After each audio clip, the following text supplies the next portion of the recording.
Hi folks, welcome along to the Gers TV. It's Si Leslie. It's a wee audio show I'm doing tonight on the Old Firm and why the fans were banned. If you can do me a wee favour and just like and share to get as many people watching as possible. We'll be starting in a few minutes time. Just give me the thumbs up and let me know you can hear me okay. I'll do a wee test as well. Just as many people can do a wee like and share, that would be fantastic, that would be a help for me. I'm winging this on my own today, it's just myself. I'm going to be doing an interview in a few minutes time with an ex-Glasgow police officer who knows all the information on what's been going on recently for your own benefits, and give you a wee bit of an update on what's happening with the Old Firm, because it's been a one-sided argument and debate recently from the usual sources in the media who are telling you what you want to hear and not what you should be hearing. Hopefully we can get that addressed in a few minutes time. So guys, I need as many people watching as possible. Just give me the thumbs up, let me know you can hear me okay, and share away if you can. I'm just going to do a couple of shares myself and we'll get that going. So if you can let me know you can hear us okay, and I'll just quickly get this going here.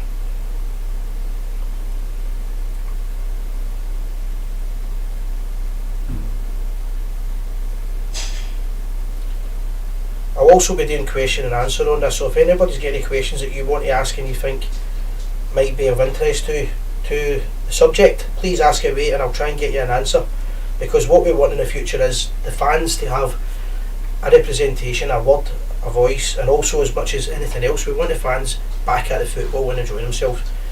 Rangers and Celtic, the whole game is all about the passion of the support, and without that, what is really the point, in my opinion? So let's find this out for us. In 2 seconds time we'll get it sorted. Just going to quick share on the WhatsApp group. So if you're watching us just now guys, if you have any questions you can send them in, and as well as that, just let us know your opinion on what we're chatting about tonight. It's about a 20-minute show it's going to be, so it won't run too long. Just going to get my contact on just now and let us know what your thoughts are. Thanks to everybody that's viewing so far, people watching from near and far. Sorry, I've got a bit of a bad cough on me. I'll get as much information as I can here in a couple of seconds. Alright, here we go. Hello. Hello. Hi, how you doing, mate? Hi, sir, how you doing, mate? Alright, pal? All good, mate. So it's Colin, you're live on the Gers TV just now, mate, and it's just a quick audio interview with yourself. Before I start, Colin, do you want to just do a quick introduction of who you are? No bother, mate. Colin McNabb. I served for 20 years with Strathclyde Police Scotland. I recently retired in February. Lifetime Rangers supporter. And I'm just going to give you my opinion on what I think's went wrong in the last couple of years, policing the Old Firm games, etc, etc, mate. So before we do that, just a wee bit of your experience on this. How long were you actually involved with the match scenario and things like parades and stuff like that? How much experience? 20 years, mate, right for the very start, yeah. I worked at London Road. Invariably I was constantly working at Celtic Park, but you were always mutual aid for Ibrox and any other Scottish international game. When it's come the summer months, you had parades, whether it be Loyalist or Republican, every Saturday in the Glasgow area. So vastly experienced in policing football and parades. And that was 20 years ago you started off doing this, you're now retired. How was it compared to then and to just now? What's changed so much? Well, I've got to say, organisation. I always felt that the football was very well organised. Everybody knew their detail. Prior to going to a football match or any kind of parade, an inspector would brief you and tell you exactly what your duties were for that match.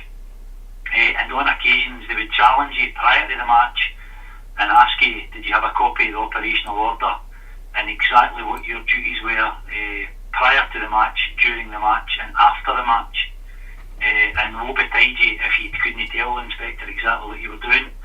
So you were switched on right from the minute you walked out the door at London Road to walk to Celtic Park, or to go in the minibus to Ibrox or Hampden or any kind of parade. Standards were high 20 years ago, and I don't think the standards are as high as they are now, sadly. Yeah. So one of the questions I'm going to ask you, Colin, because a lot of people, they don't understand this when I've explained it on the live show.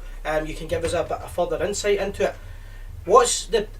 You were telling me that the difference is, like so that the 2,500 or the 7,000 fans and the 700 fans, it's a lot harder to police the smaller amount. Is that correct? Well, I would say so. I noticed that there was an incident about 10 years ago. Aberdeen were at Ibrox, and Aberdeen had about 3,000 capacity in the corner of the Broomlin, as you know. Yeah. And there was I can only describe it as a riot prior to the match at the Ibrox Underground. I don't know if anybody listening can remember it. I remember it.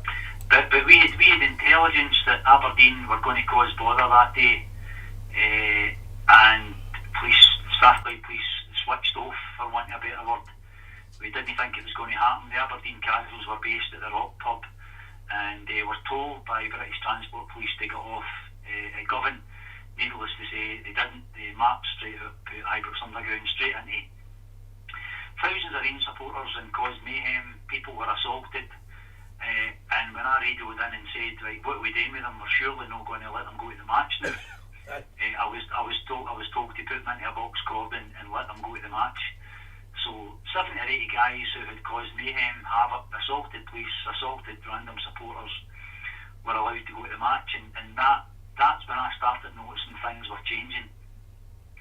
We were facilitating any kind of bad behaviour, letting them into the match. That never used to happen. If you misbehaved prior to the match, you weren't getting into the match.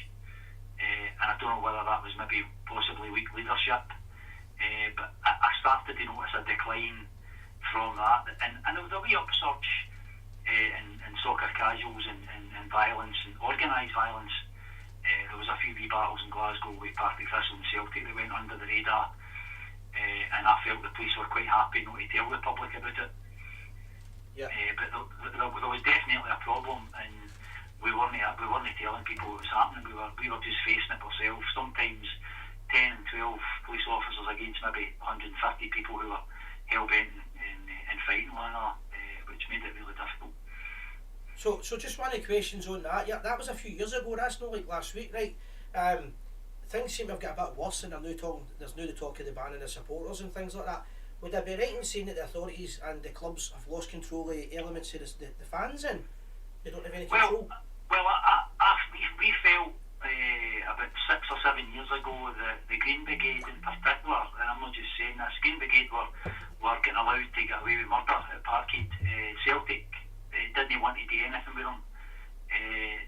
The Green Brigade weren't, and if I'm honest with you, communication had broke down completely. The police weren't speaking to the Green Brigade. Green Brigade weren't speaking to the police. Green Brigade weren't speaking to Celtic. There was a lack of cohesion between all parties, and that just led to hatred, if I'm honest with you. And if I'm honest with you, that's what I see happening with the Union Bears just now. I don't think the club are engaging with them. I don't think the police are engaging with them. And I think that's leading to frustrations, banners. I don't personally agree with banners that the ACAB, I don't agree with that. I don't agree. I don't think all cops are bastards. Sorry for my French side, but I don't think we are. I think the vast majority are out there to do a decent job, and they let supporters go to the FITPA. The vast majority of cops that I knew had allegiances to FITPA teams and were FITPA supporters, and they weren't out there to spoil anybody's day. They weren't out there to ruin it. But I don't think there's a communication. There's a definite lack of communication between football clubs, supporters, particularly the ultras, if you want to call them that. I think if you take the Union Bears at Ibrox, the atmosphere is definitely not there. So I think communication's got to start with Rangers and then the police as well. They've got to get around a table, and everybody's got to compromise so that we can get back to a friendlier way of policing, an easier way of policing. Aye, so I can detect in your voice, and obviously I spoke to you before, I know you quite well. You're not happy with the fan ban then? You would obviously welcome a retreat on that and having supporters into the games? Well, as I said to you, mate, I honestly, in all the years, I never had any. I particularly found Parkhead was always well policed. We had the CBRN barriers up in Kilmarnock Road. The Rangers supporters were bussed in, were walked up to the stadium, into the stadium. I didn't agree with us asking Rangers supporters or Celtic supporters to bin a stadium 2 hours before. That's not right. All Firm fans are already paid £40-50 to go to a game. They shouldn't have to bin a stadium 2 hours before. I don't agree with that. I don't think there's any need for that. We never did that in the past. That's a thing that's happened in the last 2 or 3 years, that they've demanded that Rangers and Celtic supporters need to bin a stadium an hour and a half, 2 hours before the kick-off. That's ridiculous. That's absolutely ridiculous. There's no need for that. Police Scotland should have the resources to safely get both sets of supporters into the stand, into the Broomloan stand or into the away end at Parkhead. There should not be an issue. Police Scotland have, I think they've got about 1,000 off the top of my head, public order officers. Yeah. Highly skilled riot officers, for want of a better word. They look a wee bit fiercer than your standard police officer. If we've got these officers should be used. But you really want to facilitate supporters going to the game peacefully, let them enjoy the game. Of course, you've got to ask people to behave as well, Si. They've got to behave themselves. I don't agree with these flares and stuff like that. That's just stupidity. But that goes back to the point I was telling you about earlier, where we used to do bag searches at Parkhead and at Ibrox. Aye. Where you were asked to open your jacket. And I'm not saying the occasional quarter bottle or the occasional half bottle didn't get into the stadium. I know it did. But I think you'll agree that flares didn't get in the way they're getting in the new. Pyrotechnics didn't get in the way they're getting in the new. Some of the banners, I mean, I like a tifo myself. There's nothing better than seeing a tifo or a big banner at a European game or a league game. But you've got to curtail the language in the banner, in my opinion. You're people there to enjoy the game and you're there to support the team. Is it right to put political things on banners at a football match? You could argue, I would argue no, but a lot of people would say yes, and of course I understand that. Yep, aye, that's some good points here. So, I mean, in your opinion from the policing, I remember only an excuse when it used to be the old audio tapes. I remember them making a joke about the Rangers Celtic game, saying that if the police can keep the trouble for 90 minutes inside the ground to a minimum, they can have as much trouble as they want in the streets because it'll be a quiet Old Firm day. Is there actually that much bother in the stadium at these games? To be honest with you, no. Invariably, an Old Firm game, you would get 5, maybe 6, 7, 8 arrests, and that would be people who were drunk trying to enter the stadium. That was your biggest problem. People blotted out their face, and me being a football supporter, there's nothing worse than sitting with somebody drunk in front of you, jumping up and down, going to the toilet constantly. So I always made a point if I was on a turnstile, I was watching folk, I'd watch to see folk were going in. If they were blotted out their face and if it was really early, I would send them away and tell them to go and get a cheeseburger and a coffee and sober up, because they weren't getting in my turnstile, because it was just a pain in the arse if somebody was doing that. But me personally, I always found after the game, policing after the game was much harder. Aye, so that brings me to my point that I was trying to allude to, was it doesn't make a lot of sense to me of barring supporters from the game. Yeah. No, I agree with you. I absolutely agree with you. As I said, the vast majority, away supporters are 9 times out of 10 are season ticket holders. They don't want to lose their season ticket. They don't want reprimanded by the club. Whether it be my Gers or whatever, they're accruing points to get tickets for away games. I think the vast majority are there to behave themselves, support the team and come away. There's always, unfortunately, an element of people who don't want to behave, and that's the element that you need to watch for. That's the element that you need to police. That's the element you need to get in. And you need, as I said to you earlier, I was always taught, be firm but be fair. Let the troops know that you're there to make sure they enjoy the game, but you're there to make sure that they get into the game safely and they exit the game safely. I think a lot of supporters forget that. I think a lot of supporters just automatically think the police are there to ruin the day, and that's not what I found, if I'm honest with you.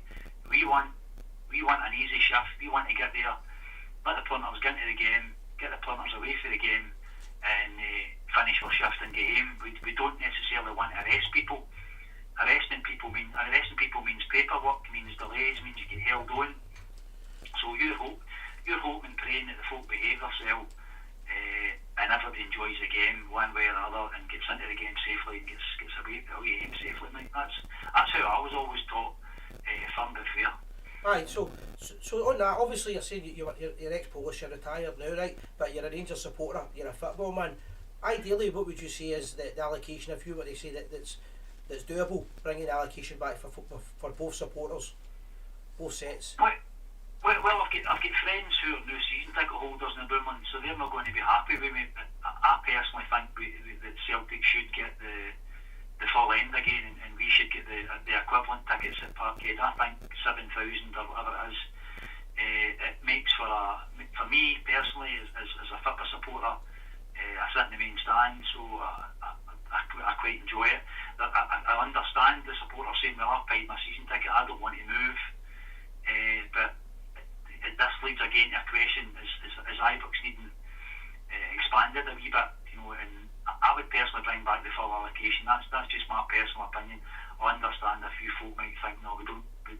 Celtic might not want Rangers back in the stadium and vice versa. But I think get base supporters, the full allocation, get them back in, and that's a way to move things forward. So just of course, make sure everybody behaves. Of course, we've got to behave. We can't have pitching cousins. We can't have folk running on the pitch. Songs are going to be sung. So a song never ever bothered me at the football side. I know folk get offended with everything nowadays. We've got a woke culture now where folk get offended. But if you're going to Rangers and Celtic game, you might hear some things that you don't particularly like. But that's just standard for the football. I don't think we shouldn't be prosecuting people for singing songs. That's just my personal opinion. Aye, so just on that, I'm not going to get too deep into it, but obviously there was kind of football bills and acts were brought out in the last couple of years, and young guys have lost their jobs and things like that. For being a bit daft at the football, which everybody, or most young people have done, I've certainly done it, would you be in favour of scrapping that? Or? Well, absolutely. I personally felt football supporters were dealt very, very harshly. That started about 7 or 8 years ago. I'm not going to lie, I'm not a big SNP supporter. I don't think they've improved the country. I don't think they've improved policing. I don't think they've improved law and order. If somebody can tell me different, they can certainly come on and point me in the right direction. I can only tell you how I feel that the standards of policing, the leadership isn't quite there that it used to be, and that came in 5-6 years ago, where I felt we stopped policing. Rather than we just got on with the job ourselves. We were the police. We dealt with things. Other agencies started coming in and telling us how to do the job. And with the greatest respect, a lot of these agencies and political parties didn't have a clue what they were talking about. But for financial reasons or other reasons, if anybody can tell me any different, I believe it was financial reasons. We, Police Scotland, started dancing to their tune, doing exactly what they were telling us to do, and that sometimes wasn't always the best practice when it came to football and other things. So just to clarify that, would I be right saying that the SNP basically changed the way that these games and other high profile matches, the football experience was dealt with, and basically ultimately the result of what's happening just now is down to them? Well, I think at times we were far too harsh. As you say, a breach of the peace is a breach of the peace, but all of a sudden we were running about putting doors in for guys. Guys have been fighting at football for 30, 40, 50, 60, 70 years. And always will. Guys will always fight at football. There'll always be small factions of people. And of course, we can't be seen to be letting that happen. We can't randomly just let that happen. But as you quite rightly say, guys were losing their jobs. Guys were getting their faces splattered all the newspapers, on the radio. Called bigots, called this, called that, for being involved. And of course, there was occasions where I wasn't proud of what I seen at the fit, but I wasn't proud of some of the actions of Rangers supporters. I certainly wasn't proud of them, and I thought, well, they're going to get arrested, but I didn't think they deserved to be splattered all the newspapers and their private lives to be brought up. And as we spoke about earlier, guys losing their jobs for one, we've all shouted some or said some at fit, but an MD that said they haven't. Hasn't been? There's a FIPA MD that said they haven't. It's a FIPA supporter a liar. Yeah. Even Partick Thistle supporters say things that people they shouldn't be, and they put themselves on a higher pedestal than Celtic Rangers supporters. But I've policed plenty of Partick Thistle games, and I've seen plenty of bother, and I've heard plenty of comments that shouldn't be said at FIPA. So what goes around comes around. It's part and parcel of FIPA. So one of the points I'm making on that, obviously we're talking about the Scottish League here, but we live in Britain, and Scotland is dictated by the SNP. There's many high profile games in England. They're not going to be affected the same way as Rangers and Celtic have been affected just now, and I would say that's because of basically the governance. I would agree with you. As I said, I felt this as a police officer, and I think a lot of police officers, whether you voted, I particularly didn't really get involved in politics before the referendum. I don't think I even voted before that. I just judged the SNP and what they've done in the last 5 or 6 years. And as I said to you before, mate, I've seen a dramatic decline in the standards of policing. We were shutting police offices were shut in all over Scotland. The MD that stays in an outlying area will tell you that in Lanarkshire there's very, very few police offices. They were shutting custody suites left, right and centre. So if you were getting Stewart Street, the Glasgow City Centre didn't have a custody suite. And Glasgow City Centre, as you know, on a Saturday night was a very, very, very, very busy place. And invariably, these cells would be full. So I just seen cuts, buying cheaper cars for officers, buying cheaper uniform, just cuts constantly. The politicians would go in about law and order, saying how serious they took law and order, but all I could see on the front line was financial cuts, which were making the job of the police officer on the front line really, really difficult, and even some of the departments it became impossible to do the job with the manpower and the money that was behind it. Yep. And the blame for that can only be laid at the government, and of course Glasgow City Council. I don't think Glasgow City Council can say that they're not to blame as well, because I think they talked a good game about how they were helping the police, but in my experience, as soon as the going got tough, Glasgow City Council jumped out of it. They didn't want to know. As soon as there was trouble, Glasgow City Council blamed the police at every opportunity, and a lot of times we had told them, Police Scotland had told Glasgow City Council, this parade shouldn't happen, there is going to be trouble, there is going to be bother, and then lo and behold there was trouble, and Glasgow City Council would say, well, we asked Police Scotland, and Police Scotland wouldn't speak up for themselves and say, well, we told them not to have it. Right. So it was definitely political. There was political policing, definitely political policing. That's what I've witnessed, and that's not the way to be. You've got to separate policing from politics. You've got to let the police go and maybe police officers. Law and order should be the number one concern. It shouldn't be pandering to politicians in any way, shape or form. Yeah. So just to give people an insight, right? A lot of people think that they just the two teams just sat down and they decide that they're not going to have any fans and that's it. So for next season, Rangers and Celtic and the council and the government and the council and the SNP and people like that, and the police would all meet and they'll be discussing next season already how they're going to police it. Is that right? We had, as I said, we had a great relationship, but when we worked at London Road, we had weekly meetings. We actually used to have staff briefings and staff conferences at Parkhead. That's how well we got on with Celtic. We could give Celtic a bill for policing, and Celtic would pay it, no problem at all. Celtic were quite happy to pay all the big European nights when Mark O'Neill was there. I was working all the nights. Celtic would quite happily pay it, and I believe that was the exact same for Ibrox. Ibrox had a good relationship with Govan Police Station just across the road, and there wasn't any debate about what it would cost the police. The police would put their order in, the amount of money that the club had to pay would be there in black and white, and it was always agreed. And then all of a sudden, I believe the costs of policing, somebody in Police Scotland decided to basically double what it cost. If, for talk's sake, if it was £90 for a constable for the 8-hour tour of duty, that jumped up to well over £100. So the clubs were looking at that and going, hold on a wee minute here, can we cut back on police officers, and can we bring in G4S, can we bring in stewards? And with the greatest respect to some of these stewards, we've all seen them, particularly at Ibrox, they're either watching the game or they're not watching what they're supposed to do. And you know, these boys they're getting the minimum wage. They're only maybe working a Saturday. They've maybe not done it before.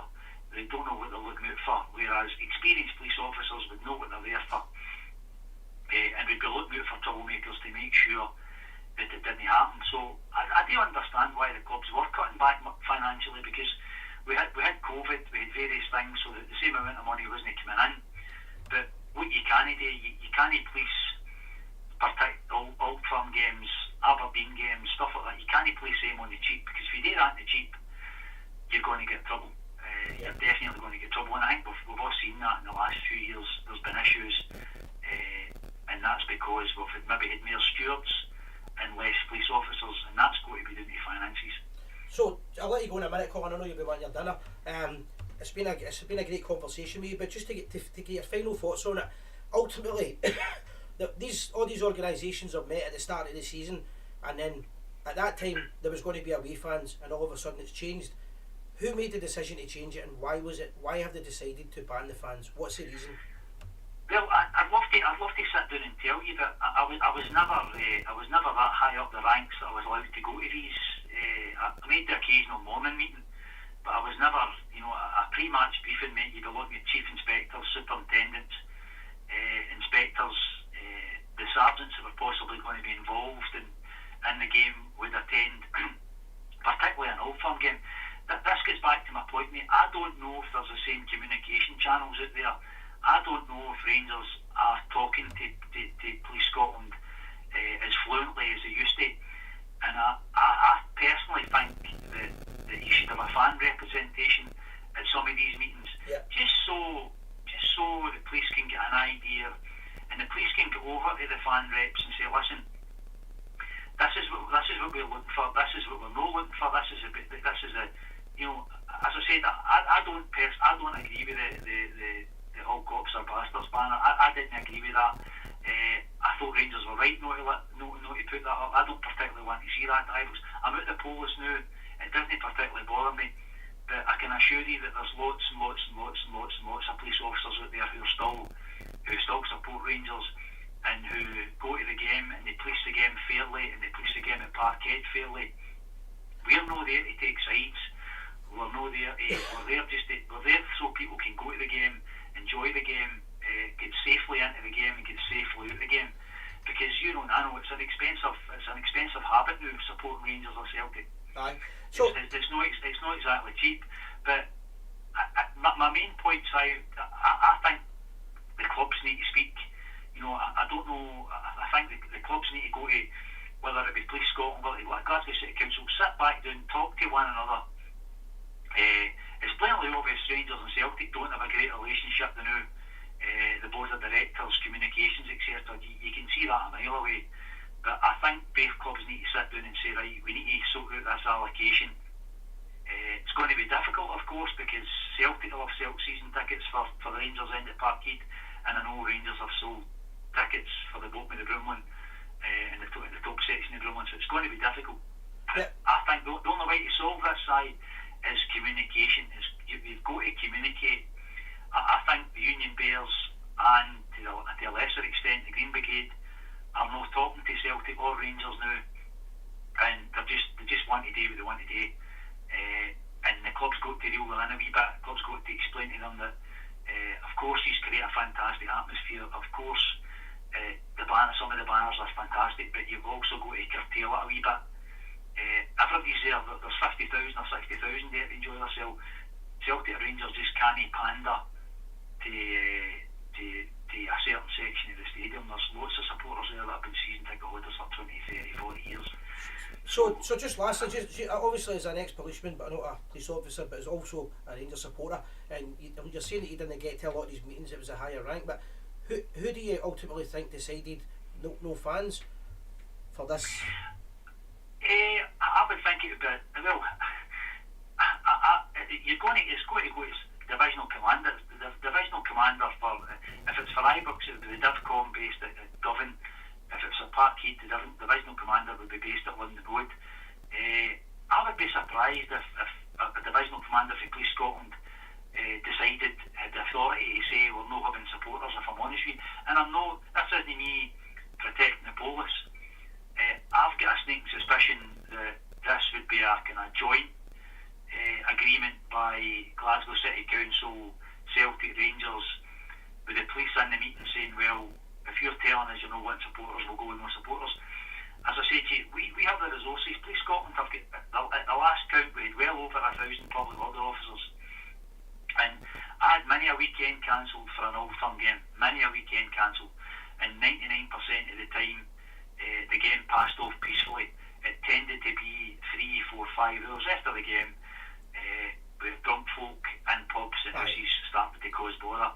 I honestly didn't have any, very rarely did I have an issue at a Rangers and Celtic game. So to answer your question, mate, I personally think that the Rangers and Celtic have agreed or came to some kind of agreement to say no supporters.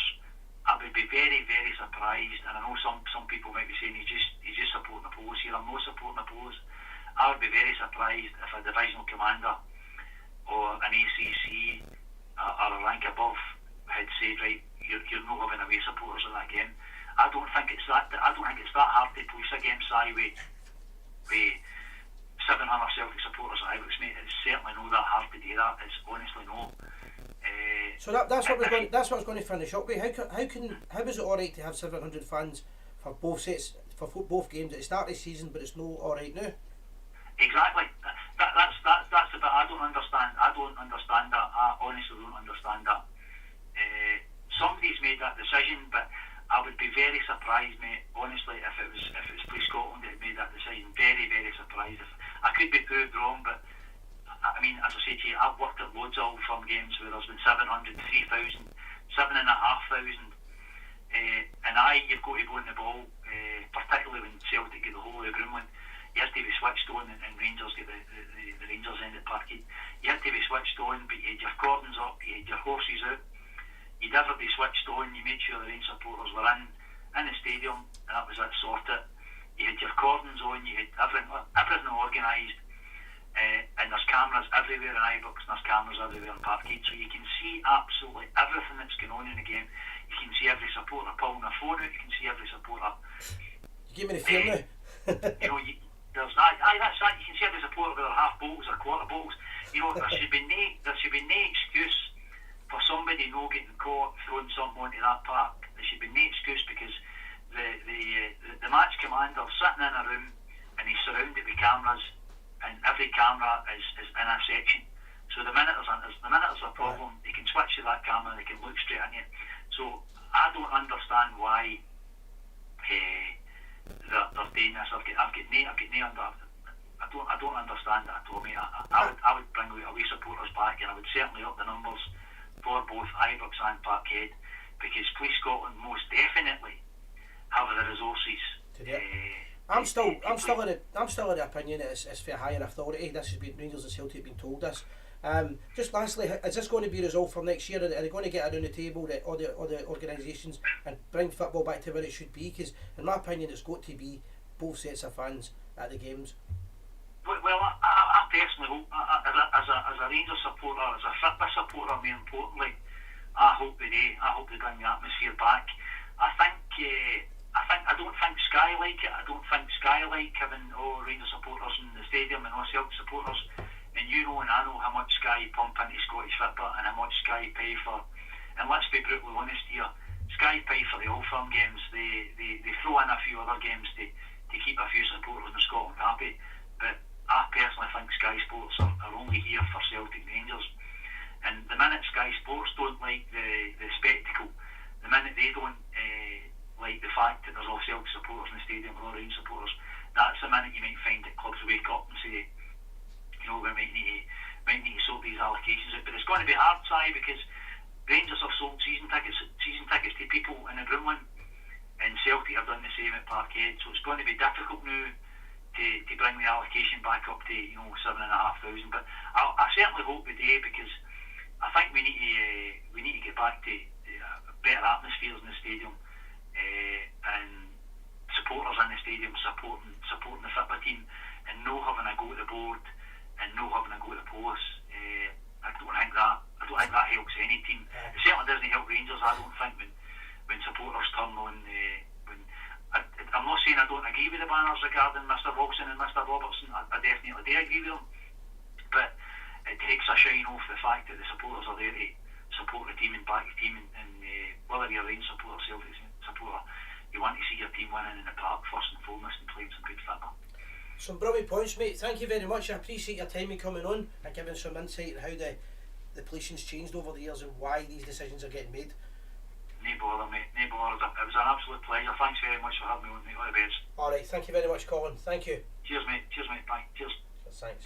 So there you have it. That was Colin McNabb, ex-police officer, explaining that the police services have been their roles been changed over the last few years by the SNP and diluted, and it was a good insight to how they try to police it and how they would like to see more fans at the game and enjoy the football. Thank you very much for watching the show, guys. If you want to give us a wee like or share, it would be much appreciated. Have a good night, and always remember, we are the people.